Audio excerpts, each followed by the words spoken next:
सदस्य, जिल्हा परिषद असेल, पंचायत समितीचे असेल किंवा आमदार असेल, हे सर्वसामान्य जनतेची सेवा करायच्या दृष्टीनेच तुम्हाला ते उभं तुमचं राहिलेली असते कर्तव्यासाठीच तुम्हाला ते दिलेलं हा. असतं पद. आणि म्हणून सर्वसामान्याची जी काय काम आपल्याकडे येतील ती मार्गी लावणं हे आपलं कर्तव्य आहे प्रतिनिधीचं कर्तव्यच असतं.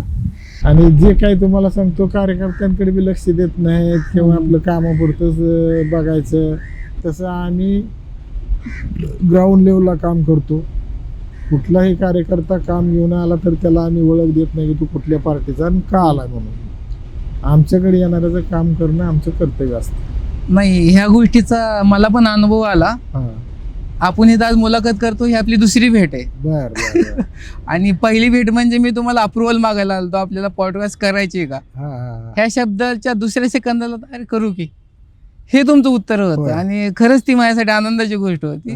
समाजात राहणं, समाजाची कामं करणं ह्यातच वाहून घेतलेला कार्यकर्ता आहे मी साहेब. राजकारणामध्ये सुरुवात करताना कोणाचा हात समोर आला, चल बाबा आम्ही आहे म्हणून? म्हणजे तालुक्यात का तालुक्यामध्ये तालुक्यामध्ये मी समाजकारण, राजकारण करत असताना हा, हा. मी ग्राउंड लेवलनं तयार होत आलेलो आहे. अच्छा. तर बापूंच्या माध्यमातून इथल्या काही हा, जेऊर मधल्या नाही, ग्रामस्थ असतील.